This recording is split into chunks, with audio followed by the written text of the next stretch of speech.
like a trip to the grocery store may reveal some new types of cookies, the last couple of weeks have revealed some newly discovered celestial bodies. Okay, what do cookies have to do with celestial bodies? Well, both are often round. Astronomers are known to enjoy cookies. And then this! One of my favorite things to do with kids and a glass of milk, or adults and a glass of something adultish. Earth has a new quasi-moon. This brings the total to 8 potential quasis. Just discovered on August 29th by the Pan-STARRS Observatory on Haleakala, Hawaii, asteroid 2025 PN7 was quickly confirmed by other observatories. Earlier images of the object extend back to 2014. It now appears to have been on a quasi-moon orbit for about 60 years, and it will remain so for about 60 more. Eventually, though, it will revert to a horseshoe orbit, one that brings it periodically close to Earth only to back away again, never completing a full circle around our planet. Earth's orbit around the Sun in blue contrasts with that of one of its 7 quasi-moons, 469219. Kamaoaliwa, shown in yellow, and labeled with its provisional designation 2016 HO3, now the discovery of 2025 PN7 might have upped the number of Earth's quasi-companions to 8. These objects orbit the Sun, but in a way that makes them appear to accompany Earth.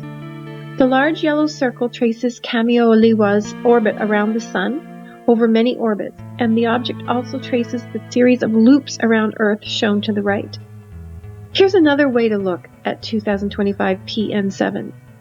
Alan Harris, from the Space Science Institute, in a posting on the Minor Planets Mailing List, MPML, writes that PN7's velocity relative to Earth of 3.4 kilometers a second, or 7,600 miles per hour, is higher than would be expected from lunar ejecta. He adds that it is most likely just an asteroid that has trickled into a near-Earth orbit from the inner main belt. For now, the newly discovered asteroid bears the unassuming assigned name of 2025 PN7. Of the 7 previously known quasi-moons of Earth, only 2 so far have been given official names other than the numerical designations. Kamaoaliwa was named in 2019 after Hawaiian deity. Cardia, which we covered in a previous fun fact, is named for a Roman goddess of transition. Cardia received its name from an international competition organized by Radiolab, a fun public radio program, and the International Astronomical Union. The competition received more than 3,000 entries from 90 countries. Let's hope another fun naming contest is coming our way. The fact that PN7 has been orbiting us for 60 years and will continue to do so for another 60 actually makes it easier to study and to perhaps even send a probe to. Like China's TON-2, which is en route to Kamaoaliwa, here's a selfie, and due to arrive in 2027, Kamaoaliwa is expected to remain in Earth's orbit for 381 years. Lots of study time. Humorously, the first quasi-moon ever discovered in 1991 was at first thought to be an alien spaceship.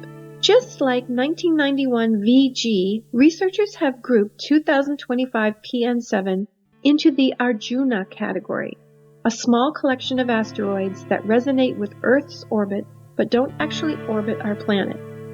Some, like PN7, come close enough to be temporarily caught by Earth's gravity, becoming what we call mini-moons. This one keeps its distance, ranging anywhere from 4.5 to 59 million kilometers from Earth. And another newly discovered celestial body.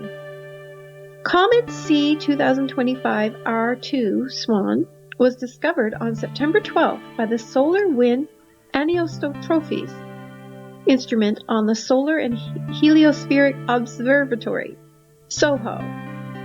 The comet is currently most visible from the southern hemisphere, but northern hemisphere viewers may be able to see it very low to the western horizon around sunset. It is estimated to make its closest approach to Earth sometime around October 12th to 19th. Pictured is the Comet C 2025 R2, image from Wellington, New Zealand. Image credit Brian Dietrich. And, fun fact, talk about getting more bang for your buck. The Solar and Heliospheric Observatory was designed to study the sun, but as an extra bonus, it has done a phenomenal job of spotting comets. Astronomers using the spacecraft have discovered over 5,000 comets since it launched in 1995. And since 3 is my favorite number, there is a third new discovery. Astronomers have discovered what they think may be another moon orbiting a distant dwarf planet called Quaoar. This small, icy, egg-shaped planet in the far reaches of our solar system beyond Neptune is already known to have 2 rings and a moon, but this discovery was unexpected and accidental. The previously unknown satellite was discovered during a stellar occultation event on June 25, 2025. All this talk of moons, quasi, mini or not, and since spacecraft will soon be landing on quasi-moons and humans on the moon in 2027, this reminds me that for those out there who are still entertaining some doubt about the moon landing in 1969, read this. In truth, Spirit and Opportunity are pretty awesome, and Kepler, and New Horizons, Cassini, Curiosity, Time, and Project M. But if the Earth were a basketball, in 40 years, no human has been more than half an inch from the surface. But it's all relative, and just look at the new discoveries that are happening and the plans that are in the works. And so we continue to go boldly where no man has gone before.